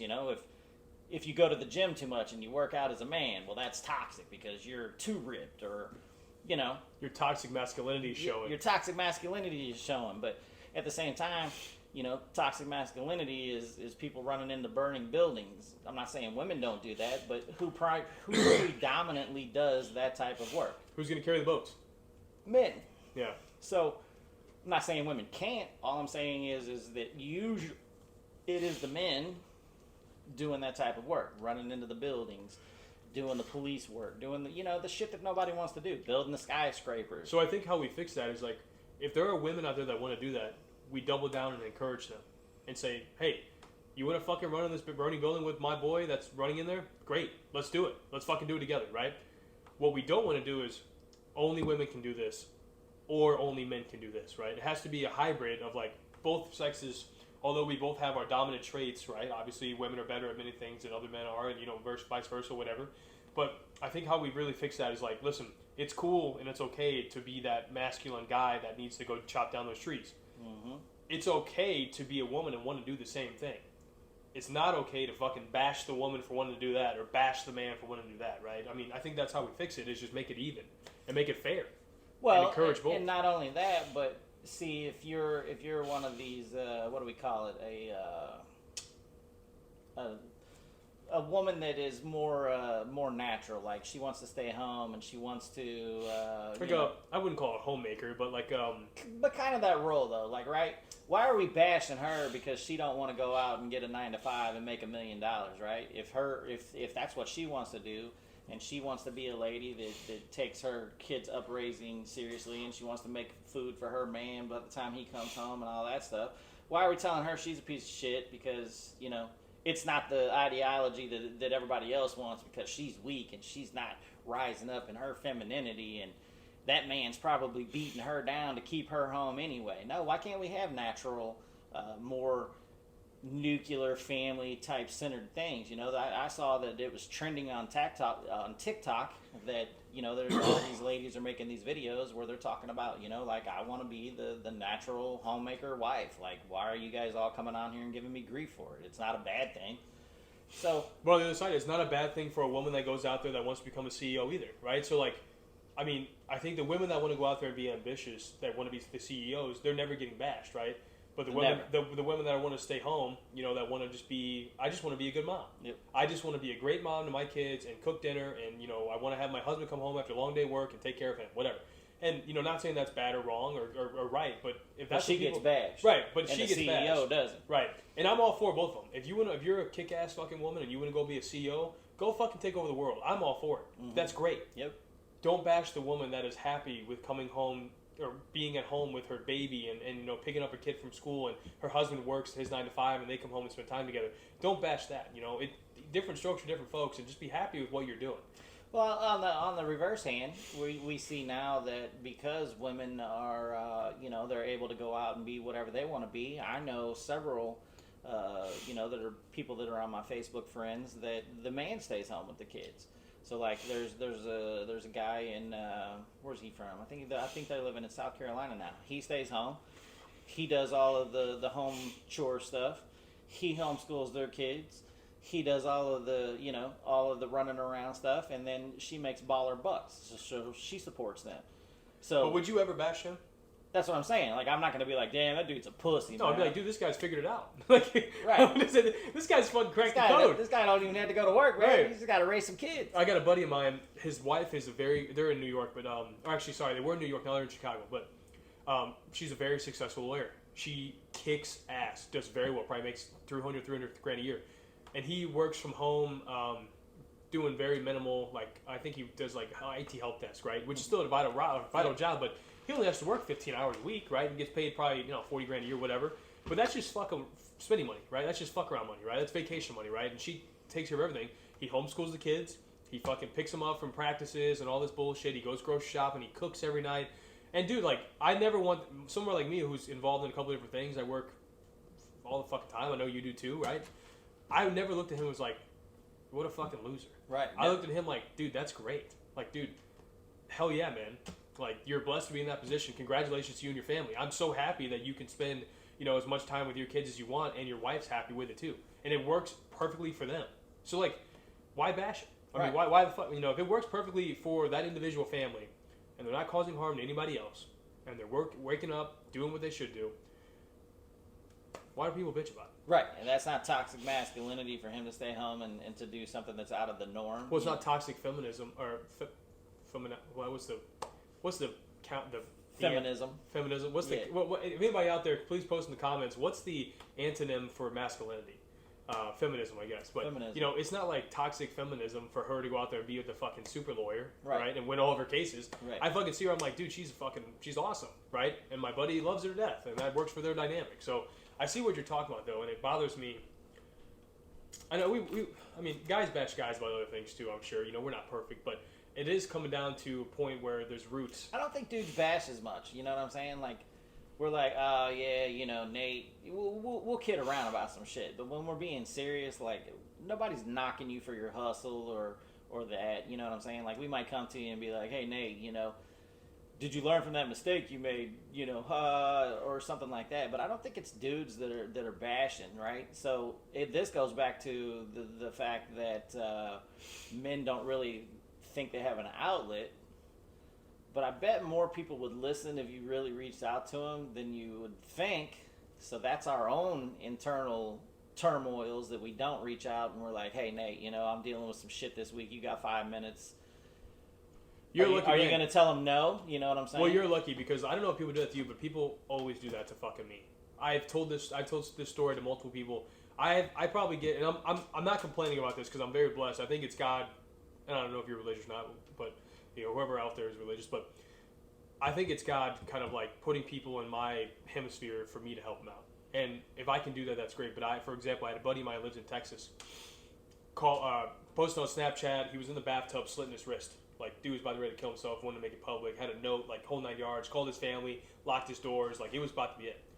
I was driving home, and for some reason, just looked at my Snapchat at a stoplight, and I saw it. I was like, holy fuck, and I got to call him. I said, dude, what's going on? Like, what's going on? He goes, dude, she fucking left me. His girlfriend of, like, 4 years just packed up in the middle of the night while he was at work and left. No note, no nothing. He was like, I'm fucking killing myself, fuck it all. Dude, I sat on the phone with him for 3.5 hours. And we talked about everything from baseball to sports to fucking Xbox to everything under the sun to get him out of that mindset, right? Mm-hmm. And I kind of pointed him in some direction to get some help after that call and everything, and I was very fortunate that I was able to see that and call him. And I've had a couple other people for the end of that story because it gets a little more intricate, but I won't go the whole 9 yards. But he's still alive. And 4 years later, he's got another fiance. He's got a fiance, and they have a baby. And right. He rebuilt. He rebuilt. He rebuilt it completely, and he's got a great job. He makes good money. They have a big, beautiful house in Texas. And I was just thinking, I was like, damn, dude, like if he would have killed himself, none of this would have happened. It really is like they say it, but it really is a permanent solution to a temporary problem. Like he's probably happier now with what the dynamic and situation he's got going on. Better job, better chick, a family, but in the heat of that moment, he couldn't grasp that, right? So that's what I'm saying is I think men are more, we don't reach out enough, but I think a lot of, I would say probably almost everybody would take a 5-minute phone call just to be like, oh yeah, what's going on or whatever. So I don't think it's men that bash each other. Women are the hardest on women. Yeah. She's so ugly. She weighs too much. Dudes. Well, their standards are higher. Dudes, we're like, we don't care. Especially if we're single or whatever. Men don't care. Well, we're not focused on you. Yeah, men are like, hey. You're a single guy. You're not focused on the other fucking dude. You're focused on the other girls around. Right. You're like, oh, hey, good looking. And it doesn't matter what she looks like. Right. You know what I'm saying? So, I think women are more critical of women. I don't think men aren't as in touch with their reaching out abilities as to make those connections with other dudes. But I think that it can happen if you're willing to give it a try. And I'm glad that dude's still around to see. Me too. That he has a testament to say, yeah, I was at a really, really low place and was doing, some very dark things, but now look at me and now I'm back to shining. So I'm glad to hear that. Me too. I have another buddy of mine. I wanted to tell that story because that had a positive outcome. This had a positive outcome too, but it's kind of a different spin on maybe why guys, because there's two sides, right? I think you're right. I think a lot of guys don't reach out because they're embarrassed or they just don't know what to say. But I also think the reason why people aren't receptive to people that maybe do reach out is because of this story here. Another buddy of mine, and I haven't physically seen him in a very long time. He only calls me when it's like doom and gloom for him. Mm-hmm. A girlfriend breaks up with him, a family member dies, a pet dies, he loses his job. So I talk to him like twice a year because all of us are human. We all have bad shit happen to us, right? In the next 12 months, somebody is probably going to die. Somebody is going to give you bad news that's going to bother you. You're going to experience bad news, right? This dude only talks to me when it's bad news. And not like, oh, I stubbed my toe. It's like, real bad news. So me being the person I am, I always would take the call. And he's done this to me about 4 times. And we'll work through the problem, a couple hours phone calls, we'll meet up, whatever, right? And we'll keep talking about the next couple of days, me just trying to motivate him, keep him hyped up, keep him excited, keep him in the right mind, if you will, right? And then the problem will go away, right? And you don't hear from him. And I don't hear from him. His girlfriend will get back with him, or they'll get a new dog, or he'll get a new job, or whatever the fuck it is, right? And I won't hear from him for months, right? He'll be like, I don't even fucking know, right? And I'm not reaching out to him, like, hang out or anything, but, like, he won't act like I mean, he just won't go out of his way to talk to me. So I talked to him one time. I was like, listen, man, his name's Andrew. I said, listen, man, I love you. I care about you, dude. But like, I can't be that person that you only talk to for bad times. I said, if we're going to have a friendship, right? Because I don't like having a lot of friends. I like having like, a group of guys that I know and I love and trust. And like, if I know I need to call them at 3 a.m. to help me do something, they'll be there, right? You ever need to know who your real friends are, like my buddy said last week, ask him to help you move. You'll know who the fuck's going to be there to help you. Yeah. So I know if I called Andrew at 2 a.m. and said, hey man, I need you to help me move in the morning, he won't be there, Yeah. But next time he's got a fucking gun in his mouth ready to pull the trigger and I don't answer, I'm afraid of what the repercussions are. So my point being is like, don't be that guy, right? If you're going to ask for help and you feel comfortable asking for help, also be comfortable enough to give the reciprocated help, but not overextend the boundaries. Yeah. That's kind of my whole gambit with that sentence is like, just, dude, there's a two-way street. Be fair in it. Don't reach out to your fucking buddy that you only see once a year when you have bad shit. Like, if you want to be in that person's life and seek his guidance, be in that person's life consistently. Yeah. And seek his guidance consistently. Because he's just toxic dumping on you. Oh, yeah. He doesn't call you and be like, hey, just wanted to share some good news with you. I got a new job. Or, hey, they never do this. Hey, how are you? Yeah. They never say that, right? There's never, how are you? It's always, Nate, this is what's going on, man. I don't know what the fuck I'm going to do. And then I come back with solutions, and and it's like, well, I don't know, man. No, listen, dude, I just tried to solve your problem, and you won't listen to me. Mm-hmm. And you don't give a fuck about how I'm feeling. I'm also over here dealing with my shit, Right. But you've never asked me about that. Like you said, it's got to be a two-way street, and that's just that he's just dumping toxicity on it. And so, hopefully the dude can start reaching out to you in a normal fashion. Hey, just wanted to give you, like if the dude would call you and give you some good news once in a while, you'd be like, oh man, that's great. That'd be fucking awesome. Yeah. That would create opportunity, like you said earlier. It would create opportunity. So, yeah, I think we as men, we always need to evolve and to keep adapting and be better for each other as well. I can't tell you how many messages I get. It's just every day it's 5, 10, 15, 20.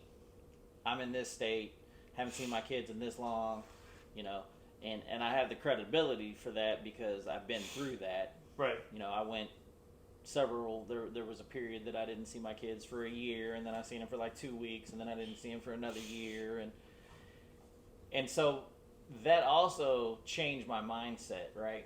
Because before I experienced that life experience, there's 26 million kids in the United States of America that haven't seen their father in over a calendar year.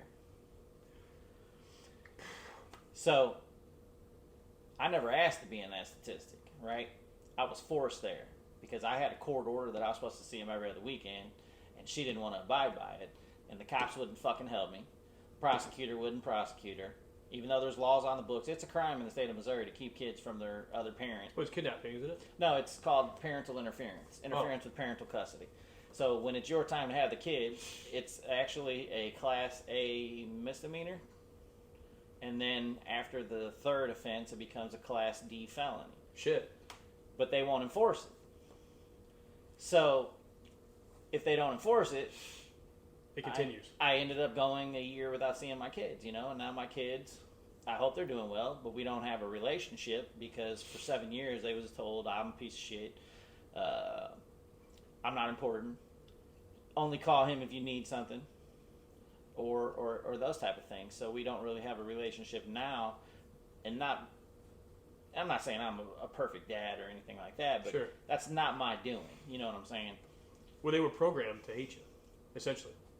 It's a subconscious propaganda push from a person that never got away from hating me, and so she couldn't love her kids more than she hated me. It was just a constant push.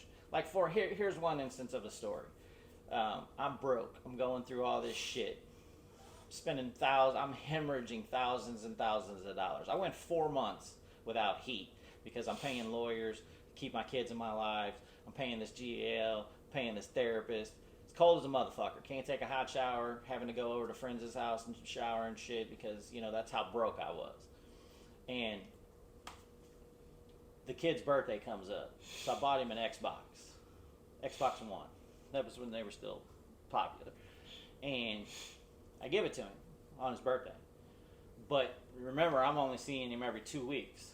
So there's a 12-day period in there that I don't get to see him. Can't call him, can't do shit like that because she won't let me talk to him. Right. So the next time I see him, we're like a week past his birthday. Give him the Xbox. I'm like, here's what you wanted, blah, blah, blah, blah. Went home, he played it, loved it. He was super stoked about it. I see him again 12 days later. Mom said it's about time you bought that thing for me. So number one, you're putting negative, even though it was a gesture. I call it the zero or hero effect. She always had to be the hero. I was always the zero. So even though I bought the Xbox for him because that's what he wanted for his birthday, and I didn't even really could afford it at the time, I still went out of my way to make sure that happened for him because I care and love about the kid, but she still turned that into a negative event. Well, it's about time you did it. So then I see him 12 days later after that. His mom bought him a PlayStation. It was the newest. The 5, whatever. Yeah, the newest. Well, I think this was when the 4 was coming out. So I think it was the PlayStation 4. So you have to usurp what I did because now that Xbox ain't shit, and now he's got a PlayStation. You see what I'm saying? So which one do you think he's using the most? Right. So he's using the brand new PlayStation. He don't even play on that Xbox no more. Because he doesn't value it. Because he's been told it's not valuable. Right. So that's a syndrome that they call parental alienation, to where you keep the kids from the other parent, you brainwash them, you insert the propaganda and the things you want them to think into their lives to make that parent the target because you hate them for whatever reason. The relationship broke down, whatever. So kids shouldn't have to deal with that. That's why it was so important, and it took 8 years to get the law changed here in Missouri, but we got it done anyway. So it's called Senate Bill 35. It was signed by the governor, and this is a funny story. So the senator that is involved in politics are nasty as hell. Always. So if you're not kissing ass, or you're not making friends, or paying somebody, or you're pissing this person off, or whatever, they'll just shit on your bill and kill your bill. So the lady that became the Senate Majority Floor Leader, the senator, is the first woman to ever hold that position in the state of Missouri. And she is responsible for pulling the bills up that they put on the floor for the debate, the vote, and all that stuff. There's a whole process to it, but that's basically the basis of how it happens. So she pulls the bill up. She says, I want to talk about this bill, and then they debate that. They send it around. It gets proofread. They do all these other things. But she's the one that makes that happen. I called her up and I said, hey, that parental equality bill is really, really important to me. The bill had never passed the Missouri Senate in the history of the times we've been trying to run it. It never even got pulled up for a vote in the 9 years before this year. So I called her up and I said, hey, I really, really would like to see that bill hit the floor. Let's get a vote on it this year and get this done for equal shared parenting. So for the first time in 9 years, it hit the floor this year. The way that happened is I cultivated a relationship with her going back to that critical race theory stuff 2 years earlier, and I would always walk her to her car after that event. That's a politically charged thing, and there can be crazies on both sides of the fence for that. So I would walk her to her car, and just being a gentleman, because that's how my mom raised me, and was like, she's like, you don't have to walk me to my car. And I'm like, well, what am I going to do if somebody steals you? Yeah, I'm making a joke of it, Sure, but it's true. It's true. I feel bad if I leave and they're like, yeah, that thing at the senator got beat up after you left, and it's like, oh shit. So I always walked her to her car, and I cultivated that relationship, made that connection with her to where for the first time of all the years we've been trying to run that bill through the Missouri Senate and it never hit. As soon as the bill hit, she pulled it up. It went right through. It passed the Senate before it passed the House, which was amazing. Yeah, never happens. And then there was, a couple people on the team that I work with that they had the House connections to ram that through. And it actually passed with like 34 minutes left in the Senate, or in the, I think it was like 34 minutes. It was less than an hour. But it was closer to 30 than it was to an hour. It passed with like 30 seconds left, or 30 minutes left in the legislative session, or we would have had to start it all over again next year. So pretty proud of that. My son just had his first son. Congratulations to him. They just got married. Congratulations again. I hope that they never split up. Nobody wants to see their kid go through that. Right. But if they do split up, I watched my father go through this shit in the 80s and 90s with his older kids. I went through this in the 14, 15, 16. That generation of Rosa is never going to know what it's like not to have their kid half the time because we fixed the problem. And that's what we all have to do. Men have to get involved in their politics. Politics suck. Men have to get involved in their communities. Men have to make a better way for other kids. There's one of my gal's girlfriends. She has a son. His dad don't want to be involved in his life. Not around very much. So I started a fantasy football league this year, and I invited that little kid into the fantasy football league just so he can be around other men. Yeah, have that interaction.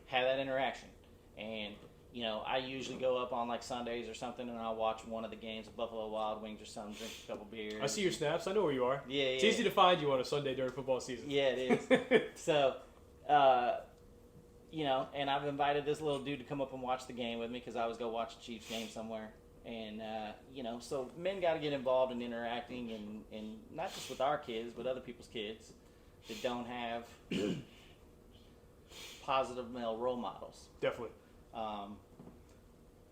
But I think all of our society issues can be fixed if we put the work in to do it, right? And that requires you getting involved, building connections. What if I was just a total dickhead to that lady? You know what I'm saying? Oh, thanks for coming to the event. You just brushed her off. So We'll never have it. Then I need her 2 years later, even though she wasn't in the position of power that I needed her in 2 years. She'd be like, fuck that guy. Yeah, she'd been like, what a piece of shit. Yeah, I ain't passing that bill. Yeah, no way. What a fucking dick. Why would I do that for him? Right.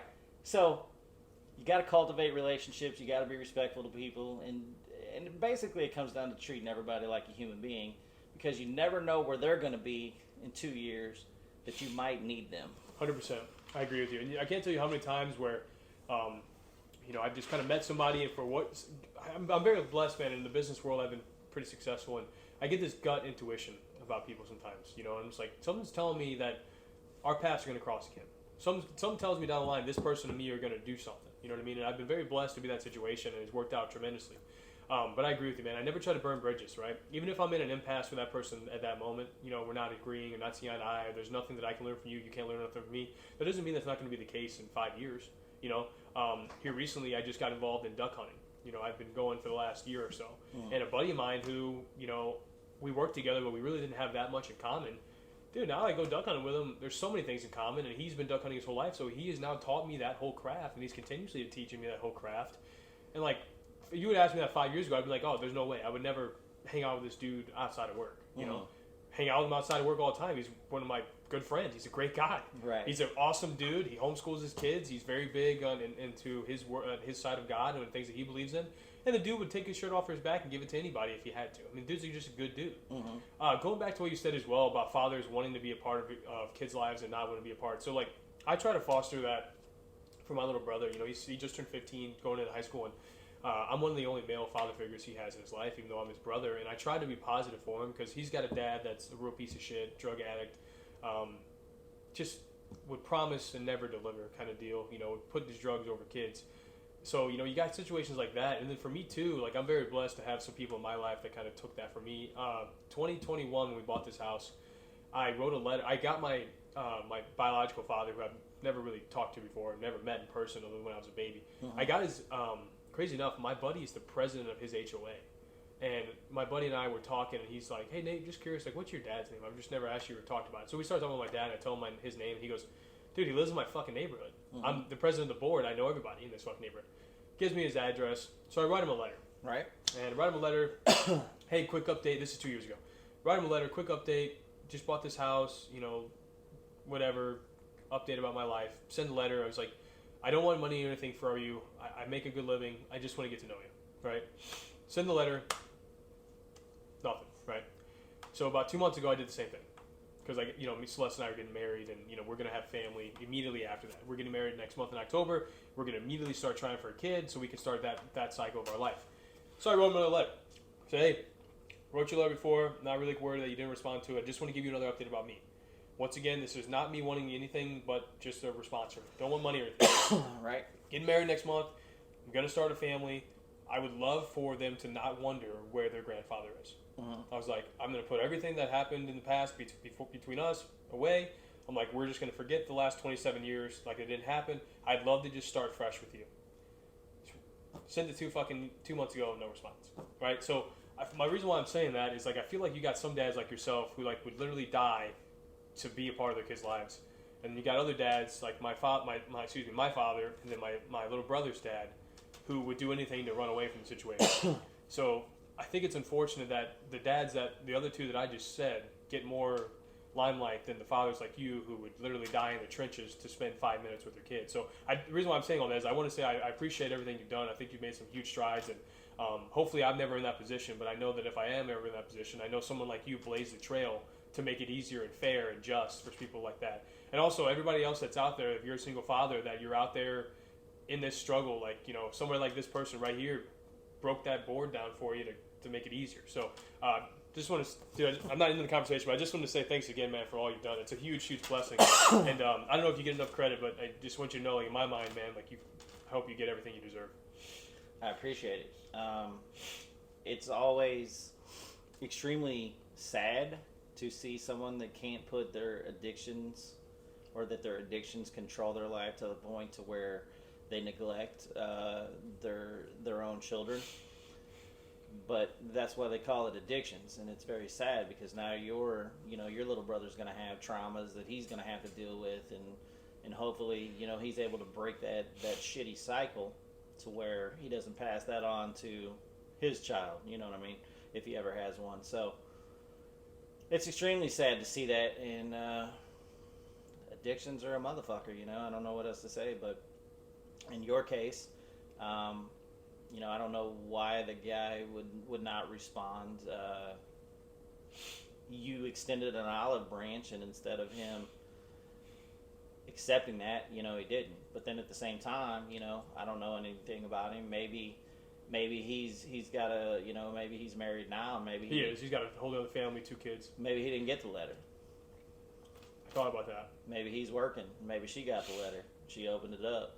Fuck this kid and threw it in the trash. Because the only thing that matters is her kid. Yeah, and I get that. I completely get that. But I wish, if that really is the case, I wish that, and maybe somewhere down the line they'll see this, but I want them to know, like, I'm not a person that's going to come through and try to take their dad away, right? All I want is, like, just, hey, listen, man, like, I just want to form a relationship with you. So, like, my biggest fear is he dies and I never got to, right? Because then you have all these regrets. I have these regrets. I have these questions. I have this void that's never going to be filled, right?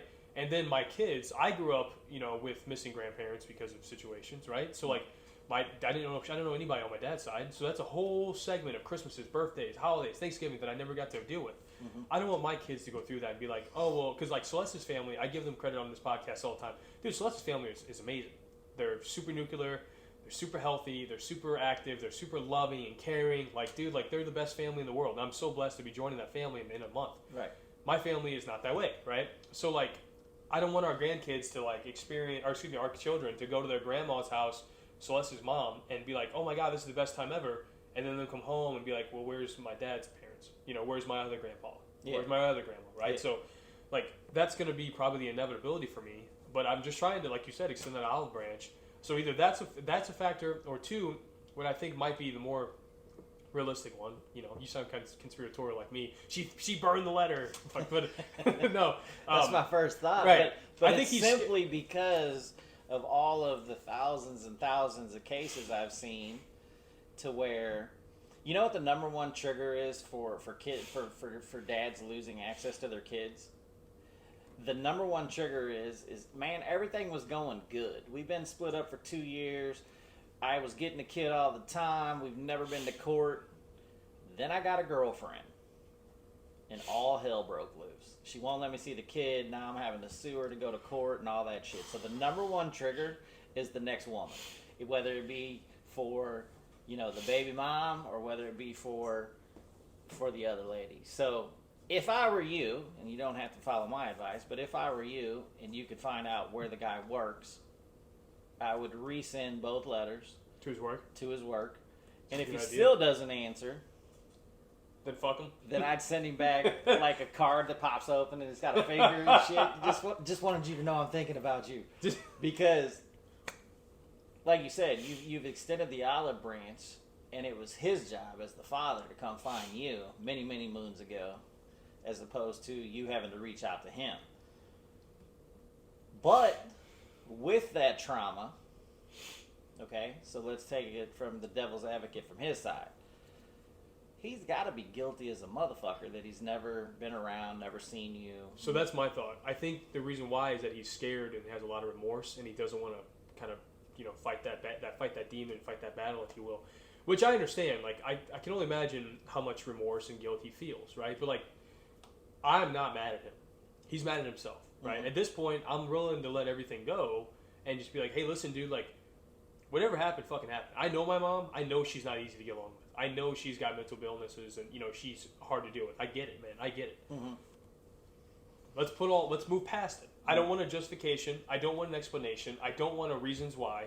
I want a, hey son, let's move forward. That's all I want. And I would make a promise. I'd give it to him in writing if I had to. I'd go get it fucking notarized. I will never talk to you or ask you these questions because I don't care. Like, it is what it is, dude. I can't fucking judge somebody who was 17 years old 27 years ago, right? Mm-hmm. Like, I can't fucking do that. I can't judge somebody and say, oh, dude, well, you were a piece of shit. Yeah, dude, he was 17. Dude, when I was 17 years old, I mean, I was fucking passed out drunk at your house. I wasn't making the best decisions of my life, so I get it. Yeah. But all I want is for the next generation of me, of my blood, and it's his blood too, of our blood, to not have that missing link, right? And that's all I'm seeking. So if you ever fucking see this, dude, respond to my fucking letter. Answer the damn mail. Let's go to fucking Buffalo Wild Wings, man, and watch the game. I promise you I won't say nothing but how bad my team sucks this year. So just bear with me. But yeah, so that's my whole gambit, man. It's it's frustrating. But it is what it is. It is. And I'm glad that you're, that may need to be something you discuss with, if you're still seeing your therapist. Of course. That maybe she or he has some insight into how to deal with those emotions, because what it's also not allowing you to do is to get closure. Like, what's so wrong with me that you can't even respond back to That's this, exactly this how it mail, feels. right? So, I mean, I guess you can go over there and knock on the door and be like, "Hey, motherfucker, remember me?" Dude, I thought about knocking on the door. Never come with that attitude. But like, here's my fear too: is like, I don't want to fuck up their nuclear family. You know what I mean? I don't want to throw a random, because like I see them on Facebook. I'm friends with my two stepsisters or my two half sisters, and I've talked to them every once in a while. They at least know I exist. It's not so like these are the two half sisters are the same girls that live with him now? Yes. Okay. Yep. So they at least know I exist, right? So like my name has been brought up. It's not like it's a random. Yeah. It wouldn't like I'd be coming through and just completely destroy their dynamic. But like on the other side of it too, I thought like I'm suffering, but am I making them happier? Is it worth it? And I think so that leads me. That just leads me back to the whole. Maybe she's thinking like you're gonna show up and be like, "Hey, you owe me for 27 years of child support, punk." Well, I make more money than he does, so I mean, I wouldn't ask him for money. But I'm talking about the other kid's mom, because why isn't she reaching out and being like, "Hey, we wanna let bygones be bygones, and we're having Christmas dinner. Come by and get you a plate so we can all, Dude, I love that. Because you got other, like you said, you got other half siblings and stuff. That's not fair to them. It's not fair to you. It's not fair to a host of other people. So that still lends some type of credibility that she just doesn't want to deal with it, or they think there's some type of, you're going to show up and extort them for something, or no need to, man. And that's not how it is at all. I know, but I see how that could be a looming fear in that person's thought, in that my person's mind, and I get it. I mean. This person has been with this guy the whole time. They've been married for probably 20 years or so, give or take, right? Have two beautiful kids together. They live in a nice house somewhere, and in a suburb. And I'm a threat in her mind, right? I'm a threat. This guy's gonna come through and fuck our whole family up. I get that. I just wish that she would have a 20-second conversation with me to realize, hey, listen, lady, I'm not money hungry. I could give one fuck less about how much money you got. Doesn't matter if you're a millionaire or you make $10,000 a year. I just want to have a connection with the guy. But I did tell myself that when I make my first million, I'm going to send him a screenshot of my bank account and mail it to him and just say, fuck you. Now listen. A little petty. We talked about this entrepreneurship earlier, and you were saying, what about 27-year-olds and how the millionaire stuff is coming up? Statistically speaking, a person does not make their first million until they're 53 years of age. 53. So for anyone out there that's getting discouraged, like, man, I'm 27 and I don't have a million yet. You got a little time. You know. You what I'm just saying? help me out because I'm way ahead of the game. So I was worried, and I'm like, oh, that's a good sense of relief. For yourself, maybe instead of sending here's the screenshot of the bank account, still send him a screenshot of the bank account and tell him, I've reached out to you to try to build a relationship, and for my closure, I forgive you. That's probably a much better way to end it. I mean, what's he gonna? Or he's not gonna respond, but at least he'll know. Or that heaps coals on his head because here's this kid I should have had a relationship with and I never did, and so he forgive. Who the fuck is this dude to forgive me? You know what I'm saying? Maybe he'll get angry about it and reach out and be like, yo, man, that's not what happened at all, bro. You're not coming out on top in this situation. Right. So maybe he'll come back and give you some type of closure, and I hope you get that in that situation. I appreciate that, man. We'll see what happens. I'm optimistic. I never like to, like we talked earlier, I never like to close doors until they're absolutely closed. So it is what it is. But anyways, less about that stuff. I know we're getting close on time here for sure. I know we've been at it for quite a long time. I do want to just touch base on one more thing. I know we talked a lot about your strides and all the barriers you've broken down and trails you've blazed when it comes to the single fatherhood stuff. Is there any links or anything like that, or any organizations you want to plug or talk about or refer people to that you're a part of, that if they are in those categories, like there are resources out there for them?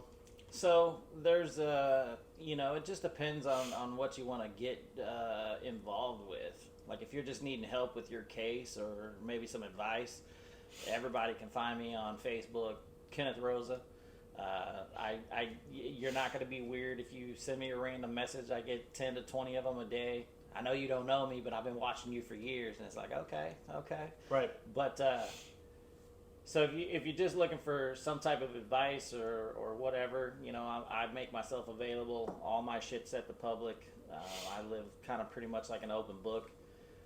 My last 2 years have been involved in suing everyone that's been involved in my case. I made a promise to everyone, including myself, in 2014, 15, and 16 when I was going through this shit, that if you touch my case, we will be in court in one way or another. And so far, I've kept that promise to everybody.